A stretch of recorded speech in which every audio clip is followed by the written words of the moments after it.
एक बार फिर बदले राजस्थान के चुनावी समीकरण। कौन है किससे आगे? एक तरफ मोदी तो दूसरी तरफ अशोक गहलोत। एक तरफ मुख्यमंत्री का चेहरा तो दूसरी तरफ प्रधानमंत्री का चेहरा।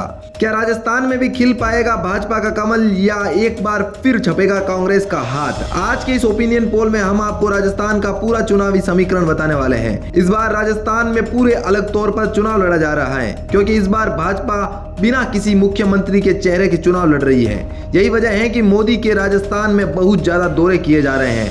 आखिर राजस्थान में किसका पलड़ा भारी है, मोदी बनाम गहलोत? यह मुकाबला आखिर कौन जीतेगा? क्योंकि जिस प्रकार के आंकड़े इस वक्त राजस्थान में देखने को मिल रहे हैं, उसे देखकर केवल यही लग रहा है कि राजस्थान में भी एक बड़ा खेला होने वाला है। आखिर कौन से हैं ये आंकड़े जिसे नेताओं समेत आम लोगों के भी होश उड़ा दिए हैं?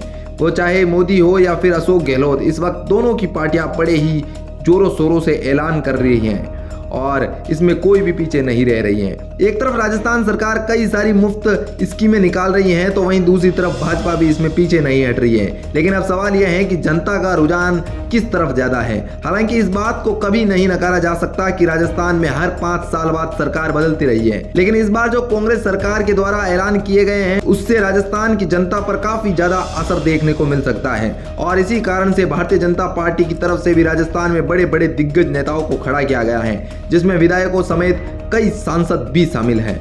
लेकिन अब देखना यह है कि क्या पिछले 30 सालों का रिकॉर्ड इस बार बरकरार रहता है या फिर कांग्रेस उसे तोड़कर अपने नाम रच देती है।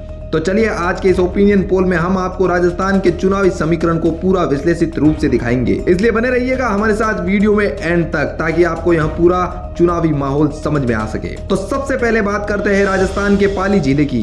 तो यहाँ से कुल 6 सीटें आती हैं, जिसमें से 2 भाजपा और 4 कांग्रेस को मिल सकती हैं। अगले जिले अजमेर की बात की जाए तो वहां से 8 सीटें आती है और इन 8 सीटों में से 3 पर भाजपा और 5 पर कांग्रेस अपना दावा कर सकती है। वहीं बात करें राजस्थान के छोटे जिले बूंदी की, तो वहां से कुल 3 सीटें आती हैं और 3 में से 1 पर भाजपा और 2 पर कांग्रेस का कमल खिलने का दावा किया जा रहा है। वहीं टोंक की बात की जाए तो वहां से भी 4 विधानसभा सीटें आती हैं, जिसमें से भाजपा को एक भी सीट नहीं मिलने का दावा है और वहीं कांग्रेस को चारों की चारों सीटें जाने की संभावना दिख रही है। क्योंकि टॉप की बात की जाए तो यह मुस्लिम बहुल इलाका है। यही वजह है कि ज्यादातर मुस्लिम कांग्रेस के सपोर्टर हैं और उन्हें पसंद करते हैं, इसलिए यहाँ पर भाजपा को बड़ा नुकसान देखने को मिल सकता है। हालांकि देखा जाए तो ये एक अनुमानित आंकड़े हैं, रियलिटी तो पूरे 30 दिसंबर को ही पता चलेगी कि क्या होगा उस दिन। हालांकि अभी इस ओपिनियन पोल में काफी वक्त पड़ा है, क्योंकि बात के आंकड़े ही यही डिसाइड करेंगे कि आगे क्या होने वाला है। अब बात करें ग्रीन सिटी अलवर की, तो यहाँ से भी 11 सीटें आती हैं और इसमें से भाजपा 2 पर और कांग्रेस 9 पर अपना दावा कर सकती है। वही बात करें सीकर जिले की, तो सीकर से कुल 8 विधानसभा सीटें आती हैं और यहाँ से 2 भाजपा को और 6 कांग्रेस के खाते में जाने की संभावना है। अगर इन दोनों जिलों को देखें तो यहाँ पर भाजपा को काफी बड़ा नुकसान देखने को मिल रहा है। वही बात की जाए अगले जिले झुंझुनू की, तो वहाँ पर भी 7 विधानसभा सीटें आती हैं, जिसमें से 1 पर ही भाजपा का खाता खुल सकता है। वहीं 6 सीटें कांग्रेस के खेमे में जाती हुई दिख रही हैं। अब बात करें चूरू की, तो यह भी काफी ज्यादा महत्वपूर्ण जिला माना जाता है और यहाँ पर भी कांग्रेस अपनी 5 की लीड बनाती हुई दिख रही है, क्योंकि चूरू से कुल 6 विधानसभा सीटें हैं और 6 में से 1 ही भाजपा के खेमे में जाती दिख रही है। वहीं 5 की 5 सीटें कांग्रेस की तरफ जाने का अनुमान लगाया जा रहा है। अब अगला जिला आता है भीलवाड़ा, जहां की कुल 7 सीटें हैं और इन 7 में से 3 पर भाजपा और कांग्रेस को 4 पर जीत मिलने की संभावना जताई जा रही है। अब बात की जाए राजसमंद जिले की, तो यहाँ पर भी भाजपा काफी अच्छी पकड़ बना रही है, क्योंकि यहीं से भाजपा के एक सांसद दिया कुमारी आती हैं और यही वजह है कि भाजपा को राजसमंद से कुल 4 विधानसभा सीटें मिलने की उम्मीद जताई जा रही है और कांग्रेस 1 सीट पर ही अपना दावा कर सकती है। मतलब कि भाजपा यहाँ पर एक अच्छी लीड बना सकती है, लेकिन ओवरऑल अगर देखा जाए तो कांग्रेस आगे है। अब बात करें अगले जिले हनुमानगढ़ की, तो यहाँ पर भी कुल 5 विधानसभा सीटें आती हैं, जिसमें से 2 पर भाजपा और 3 पर कांग्रेस को सीट मिलने का दावा है। अब बात करें अगले जिले की, तो अगला जिला आता है नागौर और यहाँ से भी 10 विधानसभा सीटें हैं। इनमें से 5 सीटों पर कांग्रेस और भाजपा को 3 सीटें मिलने का दावा है और वहीं अन्य को जाने का भी दावा है, क्योंकि नागौर से हनुमान बेलीवाल आते हैं और राजनीति में उनकी काफी अच्छी पकड़ मानी जाती है। यही वजह है कि 3 सीटें उनकी पार्टी को जाने का भी अनुमान लगाया जा रहा है। और अब बात करें राजस्थान के एक और महत्वपूर्ण जिले जोधपुर की, तो यहाँ से भी राजस्थान के सीएम अशोक गहलोत आते हैं। यही वजह है कि यहाँ पर ज्यादातर सीटें पर कांग्रेस हमेशा जीतती आई है। अगर बात की जाए जोधपुर की, तो जोधपुर गहलोत का गढ़ माना जाता है, तो यहाँ के आंकड़े काफी चौंका देने वाले हैं। जोधपुर से कुल 10 विधानसभा सीटें आती हैं, जिसमें से कांग्रेस को 8 और भाजपा को मात्र 2 सीट ही मिलने का दावा है।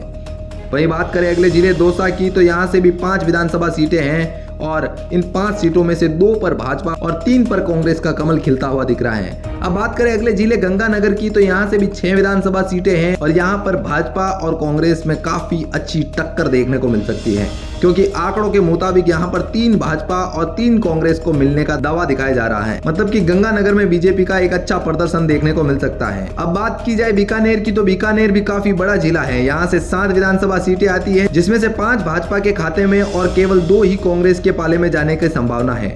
यहाँ भाजपा कांग्रेस को पछाड़ते हुए दिख रही है, लेकिन अभी भी ओवरऑल कांग्रेस भाजपा से आगे ही है।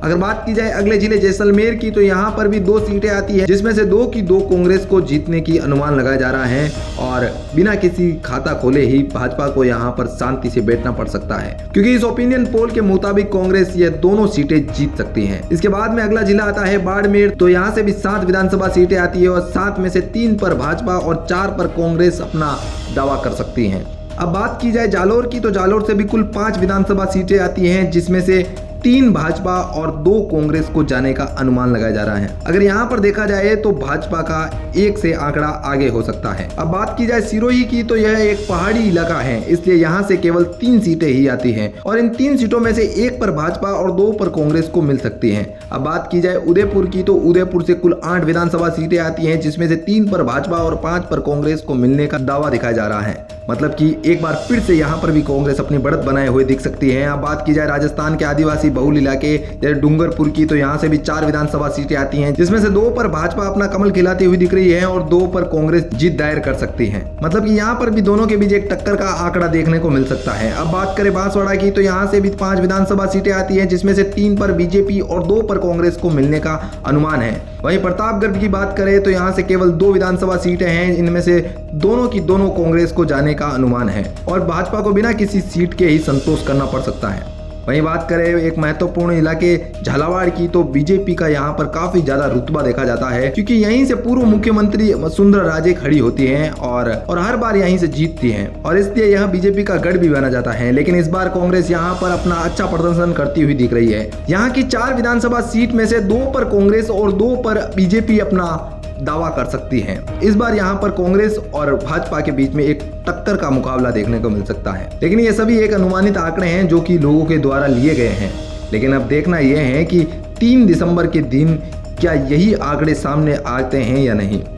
असली खेल तो उस दिन ही पता चलेगा कि राजस्थान में किसका पलड़ा ज्यादा भारी है। अब अगला जिला आता है हमारे चित्तौड़गढ़, जहां से 5 विधानसभा सीटें आती है और 5 में से 2 पर भाजपा और 3 पर कांग्रेस को जीत मिल सकती है। इसके बाद अगला जिला आता है कोटा, तो कोटा एक हाड़ौती का ही हिस्सा है। यहाँ से कुल 6 विधानसभा सीटें आती है, जिसमें से 2 पर भाजपा और 4 पर कांग्रेस अपनी जीत दायर कर सकती है। अगला जिला आता है 12 और 12 में से कुल 4 विधानसभा सीटें हैं और इन 4 में से 1 पर भाजपा और 3 पर कांग्रेस का कमल खिलता हुआ दिख सकता है। अब बात करें अगले जिले सवाई माधोपुर जिले की, तो यहाँ से भी कुल 4 विधानसभा सीटें आती है और इन 4 में से 2 पर कांग्रेस और 2 पर भाजपा जीत दायर कर सकती है।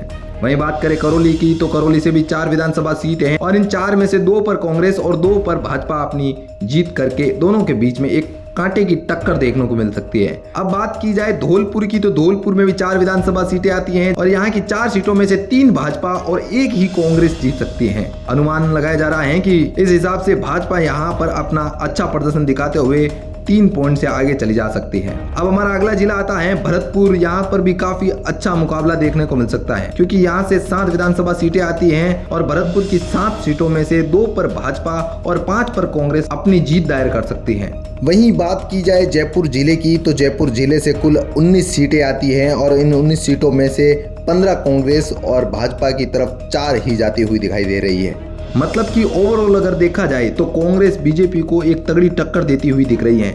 वहीं राजस्थान में इन आंकड़ों के मुताबिक बीजेपी काफी मुश्किलों का सामना करना पड़ सकता है। आज का यह ओपिनियन पोल भाजपा के लिए काफी ज्यादा चिंताजनक है, वहीं कांग्रेस के लिए काफी अच्छा साबित हो सकता है। लेकिन देखना यह है कि चुनाव के दिन क्या यही आंकड़ा रहेगा या फिर कुछ बदलाव होंगे। अगर कुल मिलाकर इन सभी सीटों की बात की जाए तो राजस्थान में कुल 200 विधानसभा सीटें आती हैं, जहां पर इनमें से कांग्रेस 128 सीटों पर अपनी जीत दायर कर सकती है। वही भाजपा महज 72 सीट पर ही अपनी जीत दायर कर सकती है, जो कि भाजपा के लिए काफी ज्यादा चिंताजनक आंकड़ा है। वैसे अब हम आपसे पूछना चाहते हैं कि आप क्या राजस्थान में भाजपा को सरकार बनते हुए देखना चाहते हैं या फिर कांग्रेस की? अपनी राय हमें कमेंट में जरूर बताइएगा और ऐसी ही जानकारी पाने के लिए चैनल को सब्सक्राइब करना मत भूलिएगा। Bureau report, R media network.